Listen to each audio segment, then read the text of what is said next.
The Braves' offense has been unwatchable for the past month, but is it actually their fault, or has Rob Manfred been feeding the Braves bad baseballs for the past month? It's BravesKast, let's talk about it.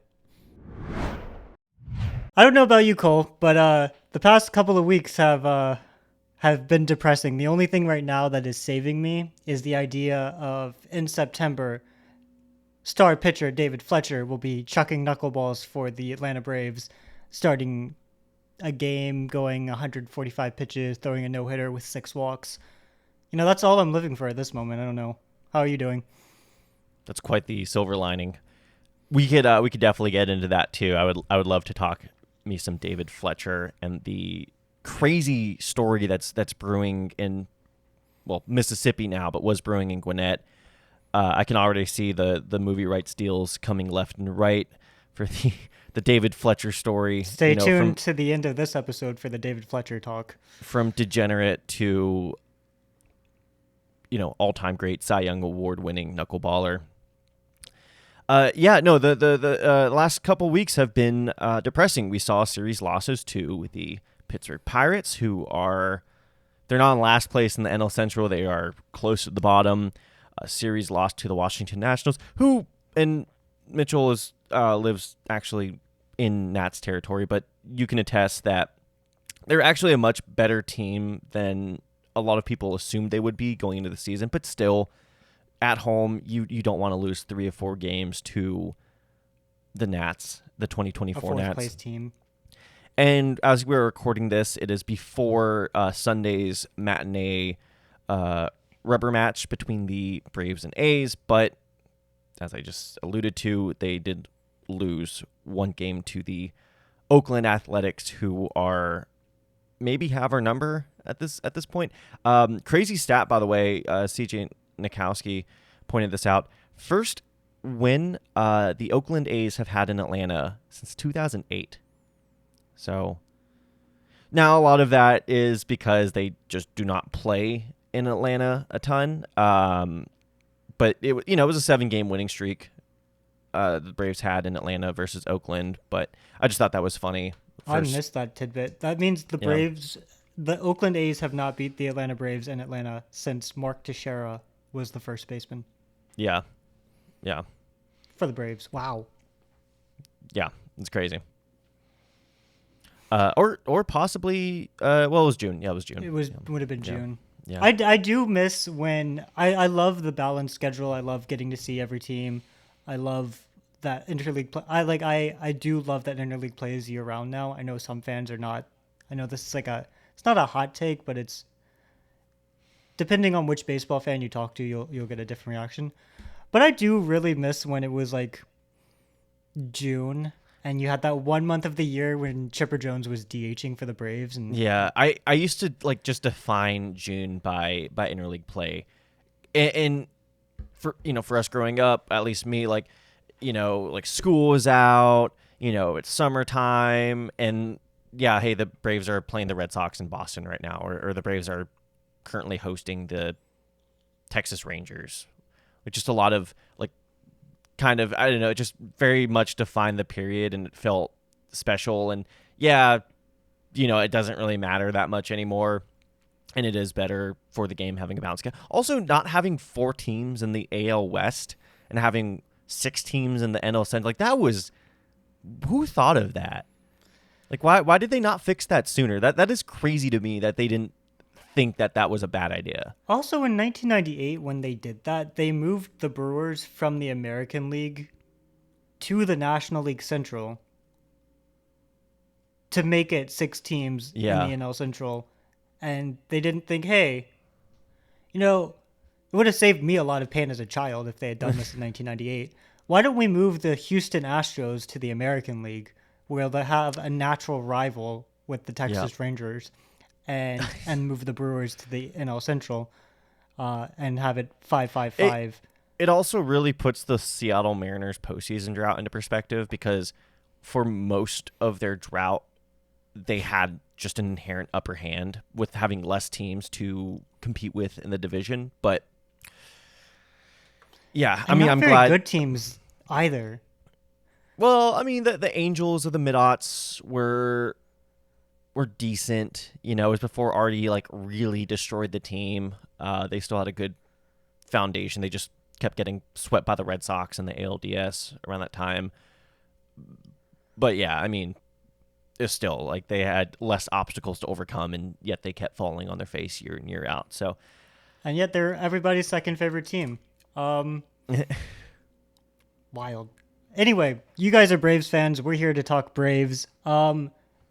We alluded to this in the intro, and I don't know. It has been very hard to watch the Braves. I have not felt joy watching the Braves for the past few weeks. Part of that is because I am still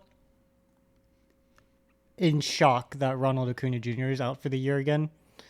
I was messaging the House I Think Built chat today, and it really hit me. My favorite pitcher is out for the season. My favorite hitter is out for the season. And the offense has just looked bad. Yeah. Steven Tolbert of Battery Power, if you guys want just great Braves facts, he's tweeting those daily. But he tweeted a few days ago, the Braves went 0-14 in the month of May when the opponent scored more than 2 runs. And again, yesterday, the Braves offense finally did wake up, but they lost again. So since May 1, they have gone 0-15 if the other team has scored more than two runs. So 3 or more runs has been a death sentence for the Braves. And it's tough to watch. Like, I was watching Ray Kerr start a few days ago. He went down 3-0. That's game. Like, Yeah. at this point in time, it feels like, Ray Kerr, I don't know why he's starting. His numbers look okay as a starter beyond the ERA. But Yeah, we could get into that for a second. he allows 3 runs in, I think, the first inning. And then as a Braves fan, you're thinking, oh, this game's over. Like, Yeah. I should just stop watching. Yeah. But the offense, I tweeted this out today from the BravesKast account. If you don't follow us on Twitter /X, you should follow us. But they have been getting really unlucky. And this is a league-wide thing. Cole and I were messaging about it today. He pointed it out that only 3 teams in baseball, was it this season or since May 1? I think this season. I think I did. Yeah, this season. Yeah. Have not underperformed their expected slugging and expected batting average. But the Braves are the worst underperformers. Since the beginning of May, when the offense really just cratered, they are underperforming their X slugging on barrels, which are like optimally hit balls. And I just want to say underperforming slugging on barrels specifically. Yes, like specifically the on entire barrels. league. Yeah, the entire league. But these are balls that are hit that, they should be going for extra bases the majority of the time, not just hits, extra bases. On barrels, so these are balls that could be home runs. Yeah. The Braves are underperforming their slugging by 547. A barrel is basically any ball where when it comes off the bat, you can hear the crowd gasp for a second. You feel like that's a great yeah explanation. That's so on barrels, just barrels, but they're underperforming their expected slugging by 547, which is about every time they hit a ball that's a barrel. This is you have this since May. This is since May. For the entire season, it's 574. So it's worse. Yeah. It's been just endemic the entire season. And just to put that into perspective, because for me, and I've explained this in my videos before, where the higher numbers get, the less meaningful differences seem to be. This is basically the difference in Matt Olson's 2023 slugging. Like that's basically the difference in perceived difference in slugging based on what these balls should do. Essentially. And what's even weirder, and sorry to hijack this segment for a second, but it's crazy. The next worst team in terms of difference in expected slugging is the Kansas City Royals. It's a full 130, 40 points less than the Braves. So it's like, not only are we the worst team when it comes to difference in expected slugging, it's stark how far we are from the rest of the teams who are also experiencing these issues. Also, the thing about barrels and underperforming X slugging is that when you hit a barrel, the ball is in the air for a long time. So if it's not going for a home run and it's not hitting the wall for a double, it's not a single, it's an out. And the Yeah. difference between, a run or a batter on second or even third and an out is great. Yeah. Like yesterday against the A's, I think it was the eighth inning, Orlando Arcia crushes a ball to center. He thinks it's a home run, out number one. Uh, um, Michael Harris, next at bat, he hits a barrel to left field. This looks like it could be going over the short wall and left, or even a double, caught, out number two. So instead of maybe 2 runs automatically, you have 2 outs, and Yeah. then you don't have a lot to work with. And that's what Yeah. I feel like the It's- Braves have been doing a lot, Yeah. is just 2 outs. It's suddenly 2 outs, and then maybe they get a single, maybe they hit a double. But you don't have a lot of wiggle room to work with when you have 2 outs. Yeah. So, And then, I think- lo and oh, go ahead. I was just going to say, lo and behold, the inning after, Matt Olson rings that double. And you think of like just the swing and momentum of a home run or an extra base hit, any extra base hit, double or triple, versus an out. And in a way that amplifies every other issue with this team, rising strikeout rates, ground ball, because those hits that we normally in years past have been getting, we haven't been. And so I think that's why a lot of our attention is seemingly focused on, which, like, I'm not saying that this team hasn't put up bad at-bats, because they have. But I think we would be a lot less critical of those bad at-bats if, on the good ones, we're getting the results that we are expecting, but unfortunately not getting. Yeah. And I think also the good approaches that are leading to outs are leading to bad approaches that are also leading to outs.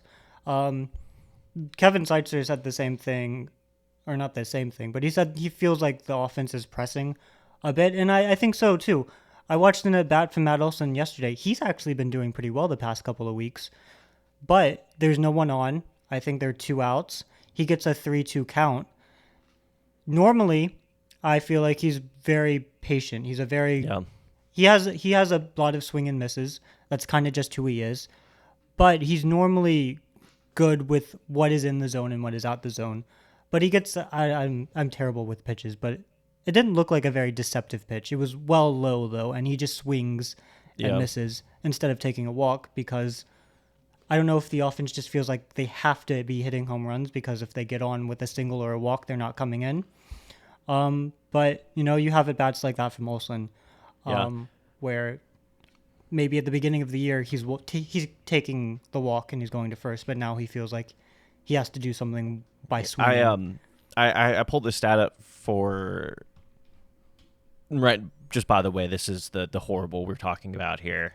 In case you're following along at home, we have the new format of, the good, the bad, the ugly. This is the ugly right here.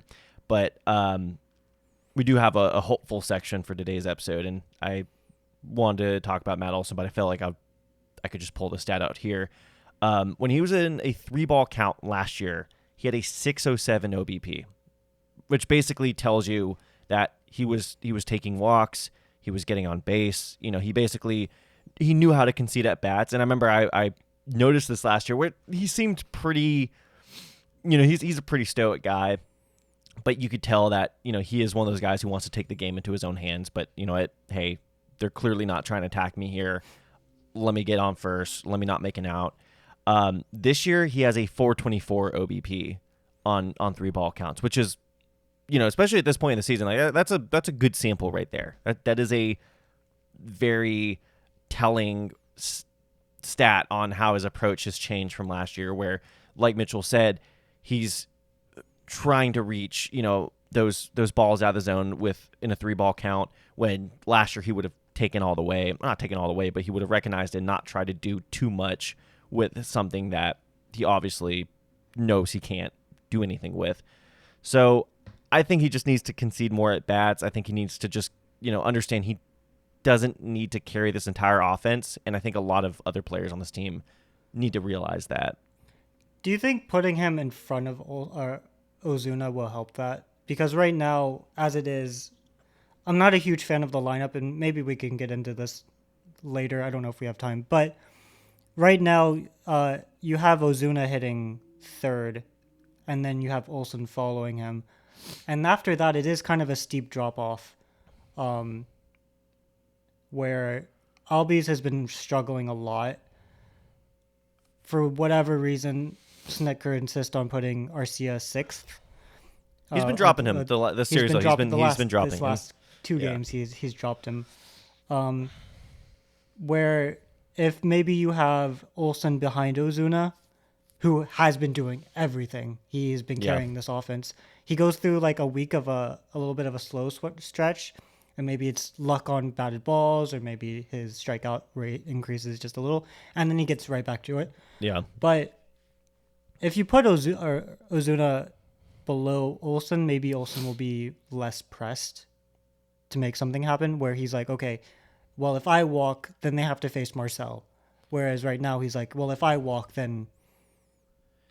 Yeah, I think you're kind of wasting, this is going to sound awful, like I hate saying this, but you're kind of wasting Ozuna's power as the only, I don't want to say capable bat, but the only real threat, it seems like, in this lineup, by putting, either a hurt Austin Riley, and we'll get to that in a second, or not a hurt Austin Riley, but just one who should have had a rehab assignment and is still getting his timing back at the major league level, or, an Ozzy Albies who just kind of, the way he works at bats is just the way he works at bats, and I think we just have to accept that at this point.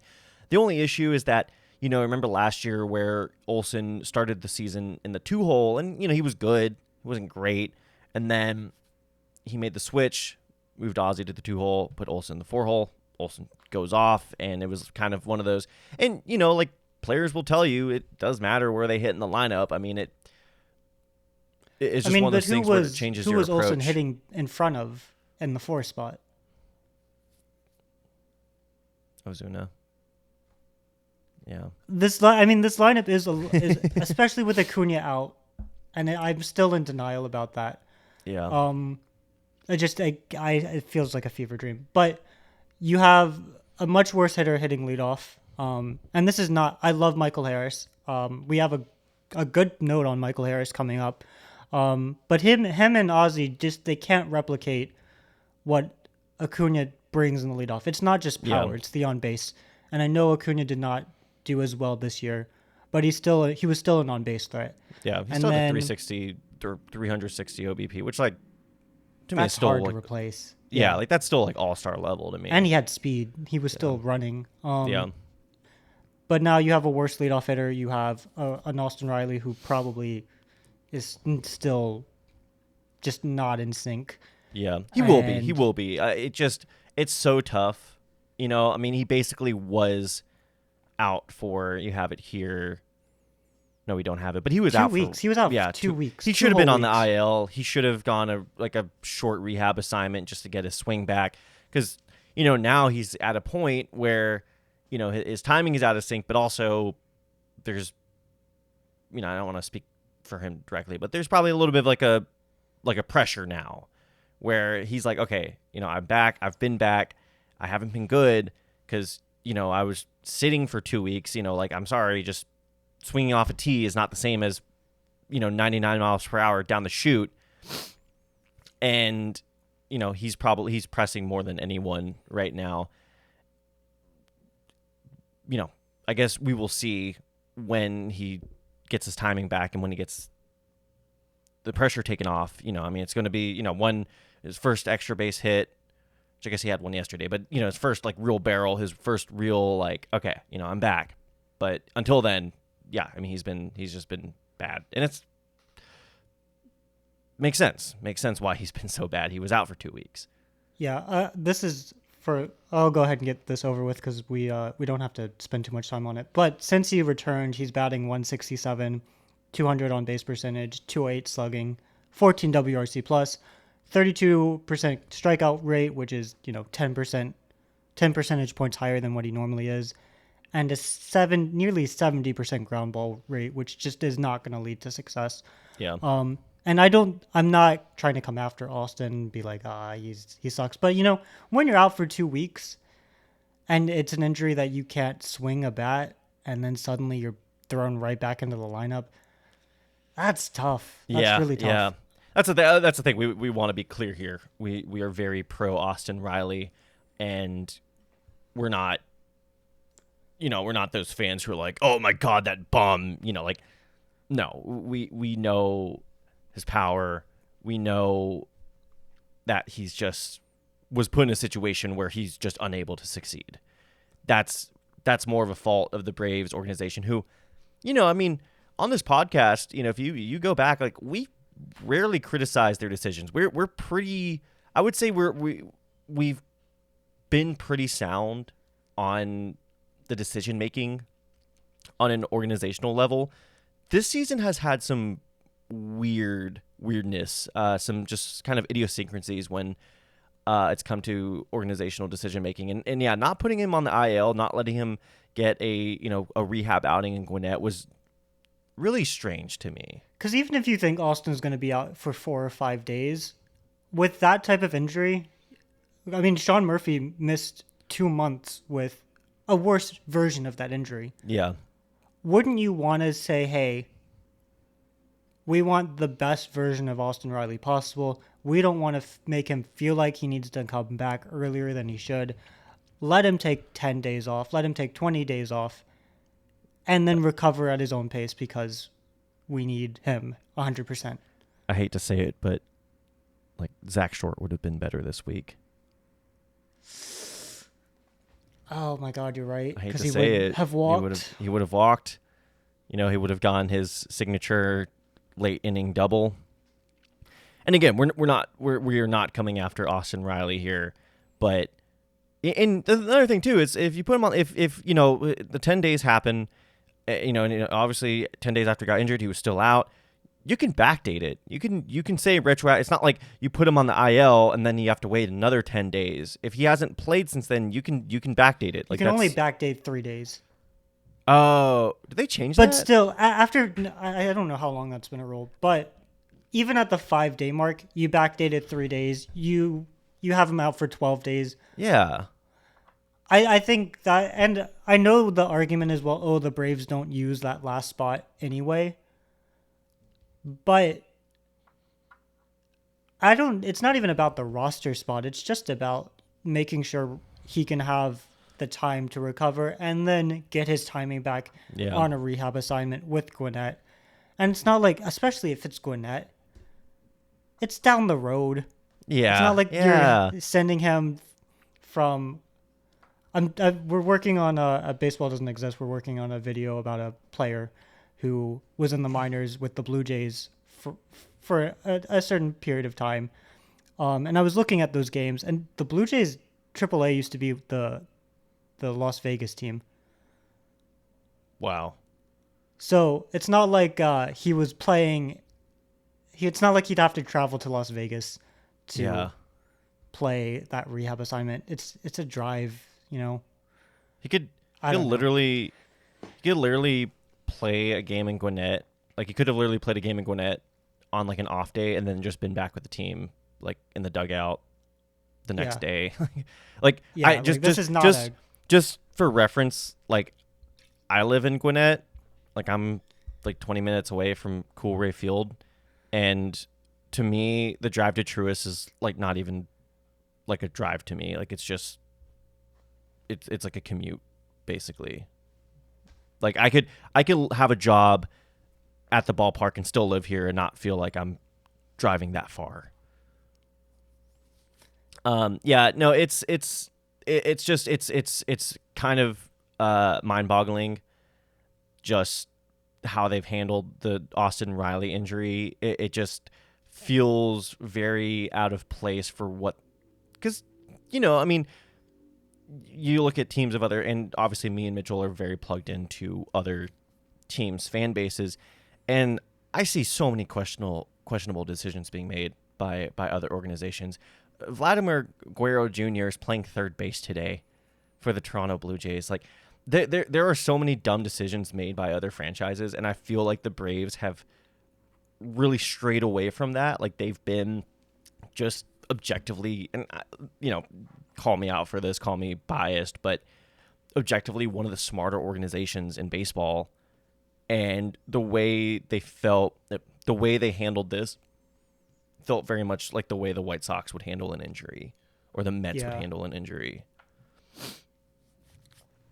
Anyway, we have a few minutes left. We have a minute 50 seconds. Okay, well, just to wrap up the horrible list and the bad list, Ronald Acuna Jr. spoke to the media for the first time since his injury on Thursday. I don't know. It was sad. I almost started crying. Sad. It was devastating.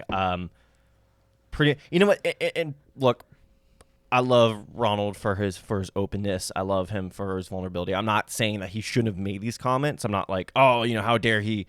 But it just made us sad. Basically, he said, the team won a World Series without me before. That hurt. He did, but he also said this team has been super supportive of me. He mentioned, I've been crying every night. That was really sad and heartbreaking. He did say that, the blow of the injury feels better this time around because he knows, we were kind of talking about that. Like, is it worse the first time around? Is it worse the second time around? He seems like, now that I know what the process looks like, it's less daunting to me. So that's good to hear. But, he did say, I want to come back a better player and a better person, which I thought was an interesting comment. It feels weird. There was a big difference between when Spencer was like, yeah, they don't need a World Series to win without me. We're like, yeah, I mean, they don't. We would have loved to have a full season of Strider pitching. But, he's right. The Braves rotation was pretty deep. The difference is when Acuna says it, there's more of this, you can kind of feel his self-doubt too, because they won it without him the first time, and now they might win it again without him, and then you're starting to question his legacy, and it's depressing. Yeah. But when we come we'll back from break, we will not be so depressing.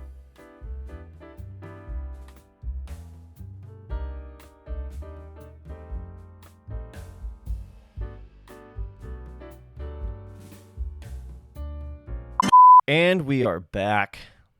Today's episode of BravesKast. It is June 2nd, but it will be June 3rd when you listen.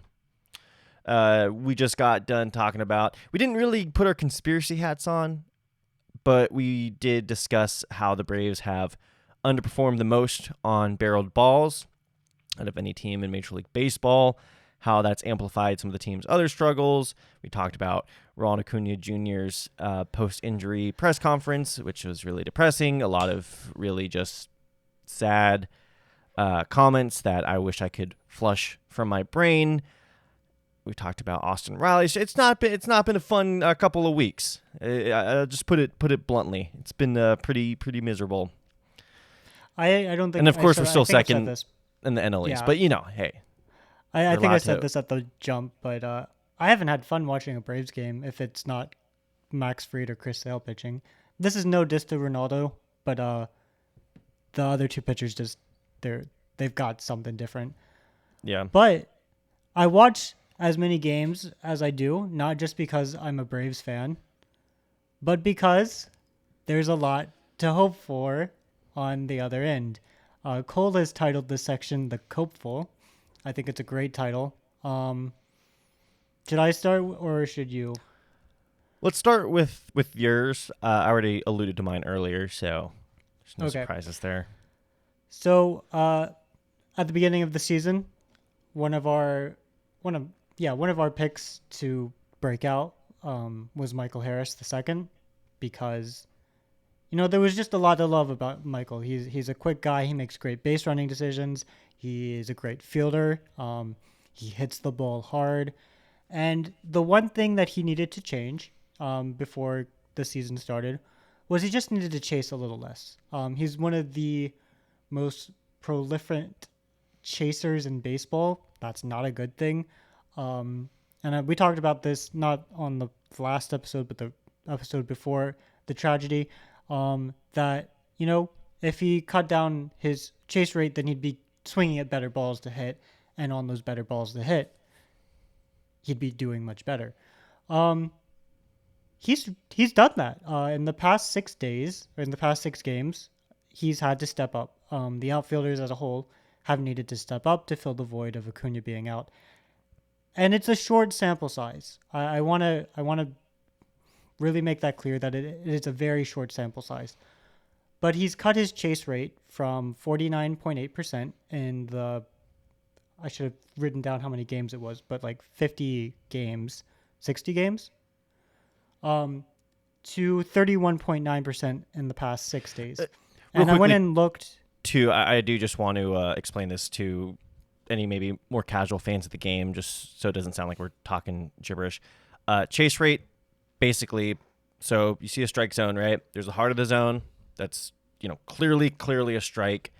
That's where you want to, if you're a hitter, that's where you want to swing. And then there's the shadow zone. Basically, if you're watching TV and you see the overlay strike zone and, there's a ball and it's right on the border, it's like right on the line, that's the shadow zone. It's always the ones where you're like, always the ones where you complain about the ump if, they don't get the right call in the shadow zone. Chase is like clearly a ball, like unmistakably a ball out of the zone. It's still like a competitive pitch because then there's the waist zone, which is like clearly out of the zone, but like a major league hitter will not be swinging at those. So just so people know, chase is basically, well, okay, some. This batter might.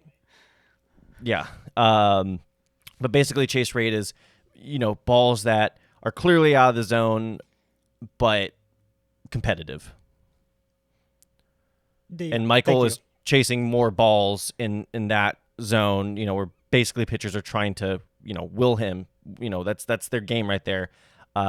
He's swinging at the most of those pitches that he sees out of anybody in the league.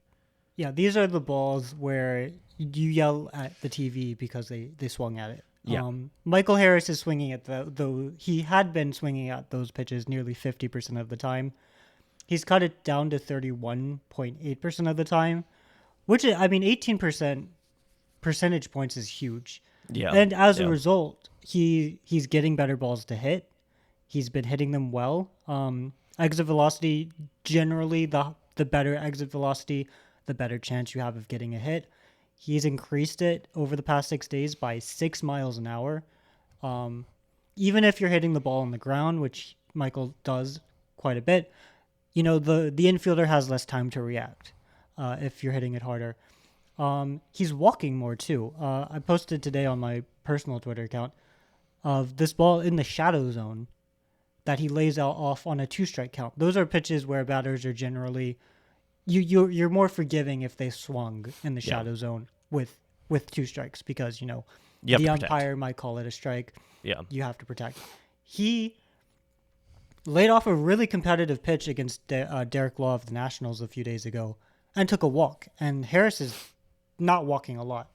So I do want to, again, reiterate, short sample size. Six games is not a lot where you can make definitive conclusions, but it just happens to coincide with a moment where Harris has needed to step up. And I think he's looked a lot better at the plate. He's not chasing those pitches as often. Yeah. This is where I see a silver lining in Acuna's injury, because it's going to force somebody like Michael Harris to mature really quickly. It's throwing his feet in the fire because, there's an illustriousness to the Braves leadoff spot. It's sort of like, the first guy who played shortstop after Derek Jeter retired. wish somebody made a video on that. But there's a weight to it. You know, you think about Michael Harris, like there's that video that came out of his old Snapchat story where, you know, he's watching the 2018 NLDS and Acuna hits that grand slam and he's like going crazy in his parents' house while he's a high schooler. And you know, there are big shoes to fill there. And I think, you know, Michael understands more than most people, like maybe more than anybody, the weight of the Braves leadoff spot, because he knows, you know, who owned that. And yeah, like he's not that he wasn't under pressure to be good before, but now, you know, has to be the spark plug for this offense. And, you know, it is an encouraging sign that he's been making adjustments since. And again, he's not leading off against lefties. I am okay with him not leading off against lefties, like bury him in the order.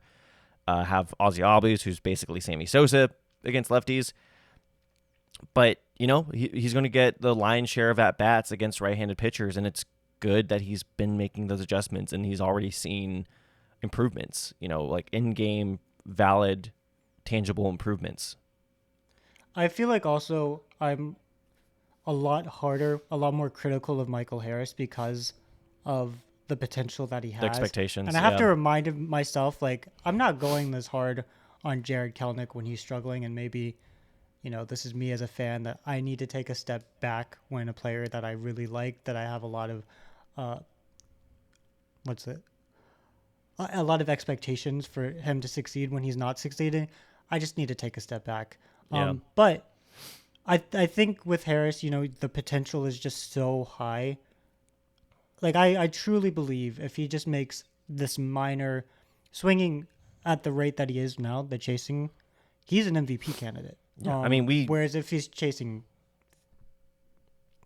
he's 50% of the time, he's not bottom hitter. And we've seen him. I mean, last year, starting in June, I mean, he went off. I mean, he goes, and if he can just sustain that, which everything about his approach when he's right makes you believe that he can. Yeah, he especially with his center field defense, he can play at an MVP level. I mean, I see him as like a, you know, 40 double, 20 homer, 20 stolen bases, you know, 280, 290 average, still kind of a low OBP, you know, but like dark horse, like MVP candidate, especially with his defense in center field. With like, you know, a 330 on base percentage, which is not fantastic, but then he's carrying it with the slugging. So he has like an 850, 870 OPS. And I also think because of him being from Georgia, him being a Braves fan, I think I go back to him wearing a Braves jersey underneath his graduation gown. Like, such a power move, because he didn't know he was going to get drafted by the Braves. Yeah. And he gets drafted by the hometown team. So he's a very marketable player. He could be one of the faces of MLB. Oh, yeah. If he wants to be, too. He should be. Like, yeah, once he you know, starts improving on the chase rate. And I don't want him to be Juan Soto walking. I don't need that. I just need him to be what he's been doing the past week. And you have not only a star, but you have such a marketable player. Another thing I noticed, too, is that I did a segment on Michael Harris just for Draft Nick Mark's most disappointing players video. I felt like for the Braves, like I had to do a player on the Braves for disappointments. But, I didn't do Matt Olson because I'm like, I know he's going to be okay. You know, I know he's good. Austin Riley's been hurt. That just feels unfair. And he was heating up before he got hurt, but Michael Harris seemed like the right choice. When he's good, he is hitting the ball to all fields. You know, he's basically hitting it where he's being pitched. You know, if he gets a ball on the outer zone of the plate, he takes it the other way. If he gets a ball in the inner zone, he pulls it. His pull rate is like 41% this year, and I was looking at his Baseball Savant, and, you know, this is just a kind of a general observation I made where it's like, you know, he's been pulling a lot of balls that are outside the zone, you know, or outer third where he should be taking them the other way, and he's pulling them towards second base weekly. And that was just sort of he's been doing that a lot. I thought that was just maybe an over exaggeration. That's been the whole season for him essentially. And if he can do it where he's just able to, one thing, just lay off those pitches for one. I mean, just lay off them. that's the best outcome. But even if he makes contact, just being able to pull them the other way and basically hit them where he's being pitched, not try to force anything, then yeah, I mean he's a dangerous hitter. But he's just been weakly pulling ground balls to the second baseman all season. It's Yeah. I think I told you a 40% pull rate. Where like in seasons past, that pull rate's been like, 33. balanced. Yeah, like pretty equal to his center and oppo Yeah. rates. So it's kind of funny because it sounds like we're being negative about Michael. He's been fantastic for the past week. I'm really excited to see him continue with this adjustment. And again, like it's not too late for him to be an MVP candidate for the end of this year. If he goes on that hot streak this month, next month, like he did last year, finishes with a 130 WRC plus, we're talking about him getting, seventh, eighth place finishes on MVP Yeah, ballots. Um, and he's a really great player. My girlfriend will only wear a Michael Harris jersey. And so I had to buy a Michael Harris jersey because they're coming and playing here this week. a lot to live Because, up to. you have to. She saw the video where he's jumping up and down when Acuna hit the Grand Slam in 2018. Instant fan. And that's the Yeah. type of pull that Harris can have on a even casual fans, Yeah, So that's my hopeful for Michael Harris. He hasn't been great for the whole season, but I think he's turning a corner. And, the rotation stepped up when Strider went down, and we need the outfield to do the same. And I think Harris is on the right track. he's a good candidate to do that. Mine, we'll just go over this quickly, is Matt Olson. He's been heating up since the Cubs series started. He's slashing 277, 314. OBP's not great. 574 slugging, though. 23.5 K percentage. But yeah, 5.9% walk rate. And as I was saying earlier, his issue's been he gets to a 3-ball count and he just tries to do too much. Where, as I said, seasons past, last year especially, you get to a 3-ball count. If he gets a pitch, I mean, if he reads it out of the hand, and he's like, yeah, this is center cut. He'll put his best swing on it. But it seems like this year he's trying to swing at more pitches in 3-ball counts, even when he's probably reading it off the hand. He's like, probably not going to be able to put my best swing on it, but I just want to put it in play, and the results have been a lot worse. You think about that difference in OBP, that's not insignificant there. So I think if he just is able to take his walks, that slash line will go up really, really, really high. So that's my 2 cents on it. I think it's just hopefully he's pressing less. I would say he's probably the hitter who's pressing the most. And, he's already heating up. I mean, his OPS is at like 750 right now, which honestly, offense has been so bad this year. That's actually like a really good OPS this season. Oh, man. I love pitching. Don't get me wrong. Like, I'm a pitching fanatic, but I just think the sport is more fun when offense is not like 2019 levels, but like last year even, when offense is, league OPS is around like 730, just not 699 or whatever it is at right now. Because it's definitely feeling like we're in a dead ball era, unfortunately. And as someone who is going to a bunch of baseball games for a team that I don't pull for, I don't want to see Patrick Corbin allow 2 runs in 6 innings like I've seen him do. Yeah. Against the Dodgers. I saw him do that against the Dodgers. Yeah. Or like I don't Javier wanna see Assad of the Cubs, like, yeah, you're just getting a lot of these pitchers. That's the thing. I mean, you want to watch a game where, the good players really stand out, and maybe that's not the best way to be a fan, but you just, and you still want to see the kind of the everyday players, the role players still have, their value, but yeah, I don't want to see Javier Assad go like 7 shutout innings against us or whatever he did that one game. It just you want to see the guys who their performance is backed up by their ability. Like a game that I saw last Sunday, Nationals Mariners. I see a Julio Rodriguez home run. Boom. I see him hit a double.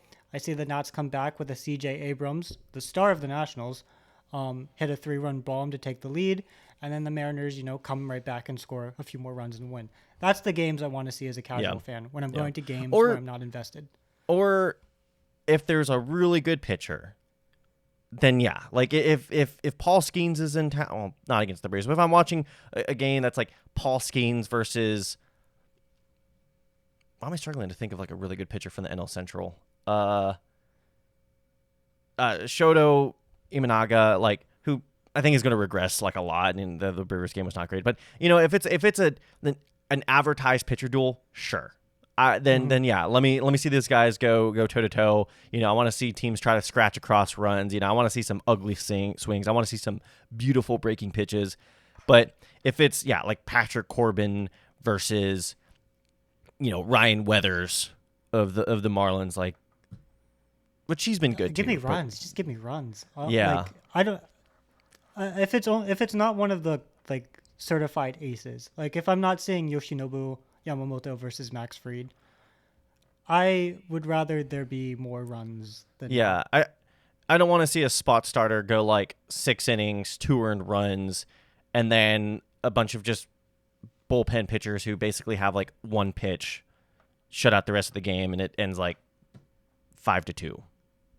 So I don't MLB, know, maybe if you're call me a fake fan, but please balance. Juice the balls back up. Just juice the balls back up for bad pitchers. Not even juice. I don't know what's going on. I mean, again, the fact that only 3 teams are overperforming their slugging and they're barely overperforming their slugging kind of like tells you a lot right now.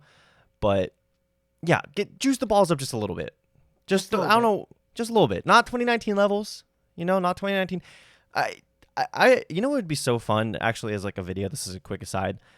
Just the history of, because I don't know if it's just been amplified by social media, but it does seem like ever since MLB took over the ball manufacturing process that like the that has been so scrutinized. It felt like, and again, I could be wrong. Maybe balls have always been scrutinized. When it was the other company, Rawlings? Was it Rawlings before? It's still Rawlings, but now MLB controls Rawlings. Oh, it was Rawlings. Yeah, when it was just Rawlings acting as their own company or whoever oversaw them. I would love to know the history of that. If it's just a recent phenomenon where now because MLB owns it and we're kind of like, well, why does it seem like the balls are different year to year, which I hate. I just, that's the thing too. And players have been saying this as well. Consistency. Just give us the same balls year to year. You know what? If this is it now, then players are easy to adapt. They'll learn. The game will sort of just don't. I hate that it's been felt like it's different every I feel like single it's a year-to-year change, and because it's controlled by MLB, it's very easy to imagine Big Rob making a shady phone call to the Rawlings office, going, "Change the formula on the baseball." Yeah. The baseball factory employees get a directive that say, sew the seams less tightly, or add an extra 0.4 ounces of cork into the center of the ball, and just stupid things like that where you're like, the conspiracies, they're probably not valid, but you can imagine them. If MLB and Rawlings are detached, Big Rob taking a call and calling the Rawlings manufacturing office just doesn't seem as plausible. Like, yeah. Anyway, would be interesting. I love the conspiracy. I think actually Pete Alonso was the first one to really shed light on this. Was them changing the balls depending on the free agent class, like if there were more premier hitters versus like premier pitchers, which I always thought was interesting. I don't believe it, but it's hitters, just though. That's what I'm saying. Who's the best hitter? Like Alex Bregman? Pete Alonso. Just saying, maybe they're doing it to prove a point to big meat Pete. There's a conspiracy specifically against Pete Alonso. Rob Manfred is so annoyed at Pete Alonso that he's willing to tank not just the Mets, but all of MLB's offenses because he doesn't want to take any chances. He doesn't want like the good balls accidentally being sent to the Mets. He's just like, no chances here. Want to prove a point. We're tanking all of the offenses because we want Pete Alonso to get $50 million less in free agency. Maybe that's why the Braves are getting so many dead balls because, they send them to the East. And, I mean, we played the Mets twice this year, Played them more than we've played the Phillies. They're just starting to get them sorted out, too, because Aaron Judge was terrible to start the year. Yeah.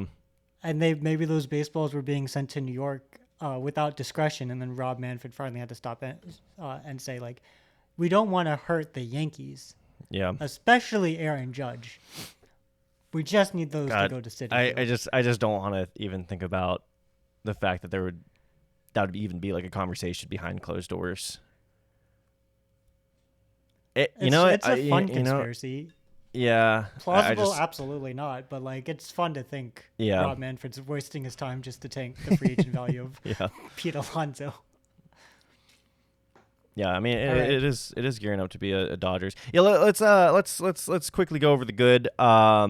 You have a couple notes here. I didn't really add anything to the good, unfortunately. I'm just not feeling super optimistic. I feel the same. I have down here there is no great. The great is I guess David Fletcher. I do want to spend the 2 or 3 minutes talking about Fletch.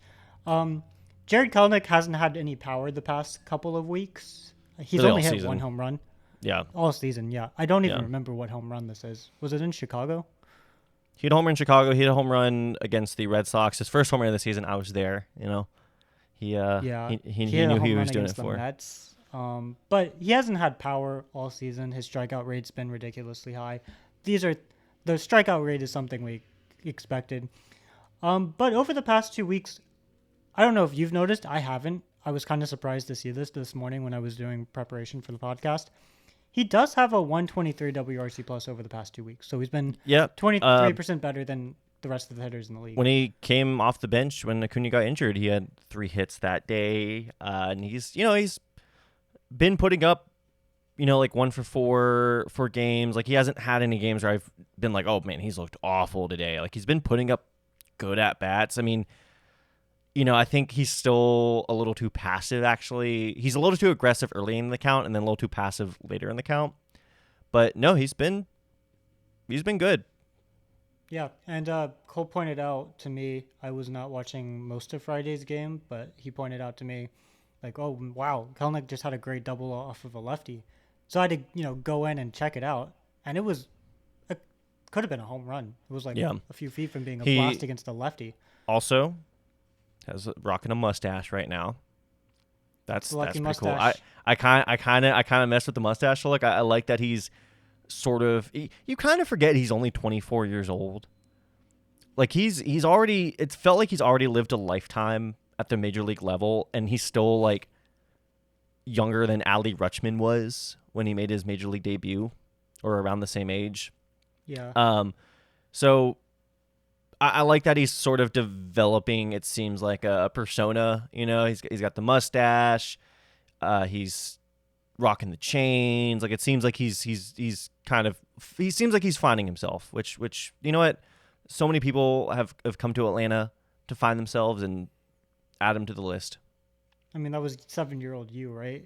Yeah, exactly. Yeah, I was so confused, like moving from California to Florida, not knowing where we'd be living year to year, and then moved to Georgia, and now I co-host the most successful independent Braves podcast on YouTube, exclusively on YouTube. Yeah. Really doing the best. We're really doing the best. Maybe that's what I've missed out on my whole life, is I've only spent like 10 days of my life in the state of Georgia. You are going to come down here at some point. We are going to go to a Braves game. Yes, it's going to happen. We will. The only way that's going to happen, though, is if people hit the subscribe button. Yeah. And we share gotta, our content.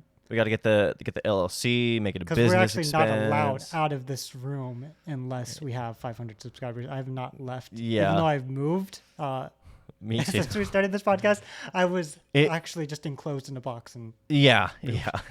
and then my room was put in with the new desk and the apartment. computer and the Yeah. chair. We've been sewn to these chairs. How about that? We've been Yeah. sewn to these Both chairs. of us have technically moved, but we haven't. Yeah, we've just been haven't pushed left the around. apartment. So Let's just move to the David Fletcher story. We were going to talk about the pitching a little bit, but like we know that's We been already carrying have. the team. it's been good. Yeah, the fifth spot's a mess. Chris Sale had a bad outing.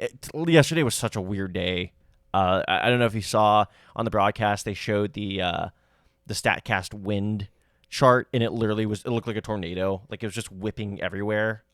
And so like literally every fly ball turned into an extra base hit. So except for the ones that we hit. Except for the ones the Braves Except hit. for the ones we hit. Yeah. So to wrap up this podcast, an interesting revelation has occurred. So the Stripers started out by like throwing David Fletcher in garbage relief time, and I didn't even take note of it. They were down a bunch of runs. He comes in. This is like your standard position player pitching. He struck out the side against one team too. I don't remember who they were, but it's just like position player on the mound, whatever. Last week, Spencer Schwellenbach got the call to the Braves. He was, I think, supposed to be going. He was supposed to, Gwinnett, yeah. And then they He was changed his mind. supposed to be Their called up to Gwinnett to make a start, and then they're like, no, never mind, you're coming to Atlanta. Go to Atlanta, and that opened a hole in the rotation. So instead of going with, a pitcher, and he'd already gone multiple innings, it was really weird.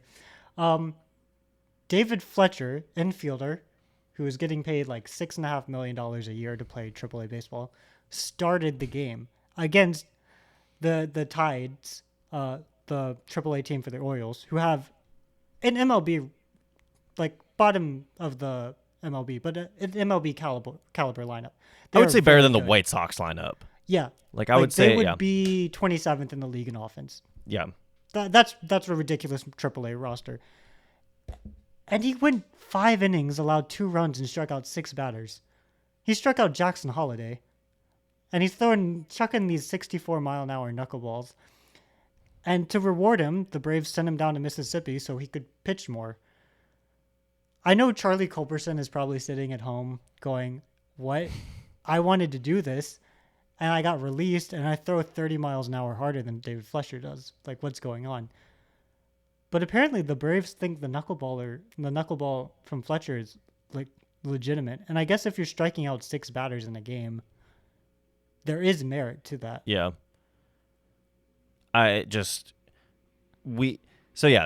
Culberson story, that was something I would very confidently say that you broke.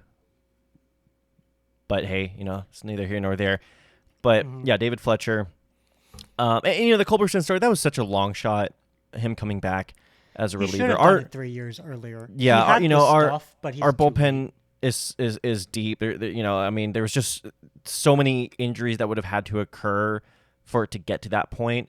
David Fletcher, he's also, like you said, on the hook for $6.5 million this year. Obviously, our starting rotation depth has been tested. Do you think there is a world where, we have, this is a long way away, but we do have that makeup game against the Chicago White Sox later in the season. We're facing the Marlins, 2 more series. There's plenty of bad lineups that we are going to face. Do you think there's a world where David Fletcher makes a spot start as a knuckleballer? I don't. I'm not- Part of me is this tough because I need to separate myself from like loving weird baseball things to happen. Yeah. And like being irrational. Would Alex Anthopoulos do this? David Fletcher as a 2-way player makes actually a lot of sense. It's not like Charlie Culberson, who would have been going max effort, throwing 1 inning per game. Like David Fletcher's already blowing my mind, but he's already had 2 outings with 2.2 innings or more in 5 of his games. Like he's going multiple innings and he's doing okay. If you need a guy who is your mop-up reliever doing that, like let's say the Braves are down 10-1 in the 7th inning, you don't need to go through multiple guys. You just throw David Fletcher out there for 3 innings, and he can do it 2 or 3 innings. And the Braves also never use their backup infielder. Like Zach Short, bless his heart, he's not going to play anymore. Like he just played 2 weeks straight, and now he probably won't play another game for a month. The entire season. Yeah. The Braves don't need that spot. So David Fletcher on the Braves specifically, if he's able to pitch, makes a lot of sense as a two-way player specifically, because according to MLB rules, you can have a two-way player and then have another pitcher. So the Braves would have their normal 13 pitchers and then David Fletcher as a pitcher and an infielder. We know that he is able to get outs against competent lineups. Semi-competent lineups. Like, not only get outs, but like he innings. Like, yeah, innings like and I would, outs. yeah. So there is and I don't want to start. I don't know. Yeah, but I could see him getting innings. Yeah, and I don't want to demean like what he's already done, because to me, even the fact that he was able to go do what he did against the Norfolk Tide, who again, like we said, like would be like a 27th ranked offense in Major League Baseball. It's just the Orioles just have too many good young players to put on their Major League roster, but doing that in of itself was amazing. I'm just thinking like how far can this story go? And there's another wrinkle to this amazing story. David Fletcher's being investigated by Major League Baseball. Do you want to quickly divulge into that? Yeah, so this past offseason, one of the most famous interpreters of all time got busted for stealing $16 million from one of the most famous athletes of all time. The story there is that David Fletcher is involved in that story. So Fletcher either introduced Ippei to the bookie, who then Ippei started to gamble with, or they were at the same event, they met the bookie at the same time, and both of them started to gamble with the bookie at the same time. The report is out there that he didn't bet on baseball, but I don't know how accurate that is. We thought Ippei only stole $4 million, and he stole 4 times that amount. But there's a chance... We're talking about David Fletcher here or Ippei? We're talking about both. But there's a chance that Fletcher could get suspended for betting illegally. MLB is not like the NFL, who they suspend players for gambling on sports legally. MLB has a no gambling on baseball period policy that includes kind of softball, anything that's diamond related. Yeah, and I would say that would be possibly banned for life if you bet on baseball, especially on Major League Baseball. If Fletcher got caught betting on baseball, legally or illegally, he would be suspended for life. There's precedent for that. He's just not going to survive. If he's caught gambling illegally, there's probably going to be at least a fine, if not a smaller suspension. But part of me is like, is David Fletcher going, I might get suspended for life, may as well just chuck knuckleballs at AAA players and see what happens. At like top prospects too, because he has nothing to lose, or is it would be interesting to see. I haven't seen anything about if they're planning, because again, there were some extenuating circumstances for him pitching that game, starting that game in the first place. Like we said, was coming in relief, like mop up duty, but the Braves literally had no one else that they could throw out, and they're like, hey, David, you throw a pretty good knuckleball, might as well go up there against the Norfolk Tide. But we will see if this continues, or let's see. David Fletcher takes next step in Braves transformation. Yeah, I'm not really seeing anything about if the Braves continue to plan to pitch him like regularly and not. I mean, they special in the statement situations. In the statement, it said the Braves sent David Fletcher, infielder / right-handed pitcher, to Mississippi. So the transaction move. Okay. Yeah, the plan is for him to continue pitching. I don't know. It'd be very interesting. It would make a lot of sense. I don't know the two-way player rule. He's hit the 20 at bat, or the 20 games with 3 plate appearances minimum in the minor leagues, and he's 9 innings away from hitting that minimum. So if you can get two-way status in the minor leagues, he's 2 or 3 games away from doing that. Yeah. By and the then way, it makes a ton of sense. just really funny headline. For the Win, who I guess is owned by USA Today. I did not know that. Yeah. David Fletcher struck out Jackson Holliday in his first start as knuckleball pitcher amid gambling investigation. That is, if that's not like one of the best headlines of the 2024 season, I don't know what is. That is just like no notes, perfect, just every sentence, and like you could not change a word in that sentence to make it better. That is, love it. This great. whole Fletcher thing has made me like really question if I'm just dreaming all of this season up, because Yeah. Spencer Strider's out for the season. Acuna tore his other ACL, and now you have David Fletcher, who was the one guy the Angels spent a bunch of money on besides Ohtani and Trout. Now he's a pitcher. This is why the sport is so great, because like what other sport could something like this happen in? I think the closest is if like a third string quarterback made a return as a kicker or something. And to me, that's not even not as in the NFL who plays like every single position. I have no idea. I forget what team he is, but it basically, it's like Tom Brady coming back as the kicker. But not even, because David Fletcher and Tom Brady just on a skill, you know what I'm saying? Like they're like here, David Fletcher. Just the greatest, you think talk about the greatest athletes of all time. There's Tom Brady up here, and then there's David Fletcher, and then there's like 50 pounds of shit, and then there's us. Yeah. So I don't know. It's just the craziest thing. I feel like I'm losing my mind. Any last words, Cole? Go Braves. Go Braves. Subscribe. Tell your friends about BravesKast, and maybe if we get 500 subscribers, I will be forced to fly to Atlanta to watch the Braves play. That'd be fun. Yeah, we could do a vlog. People love vlogs. Vlogs do so well, especially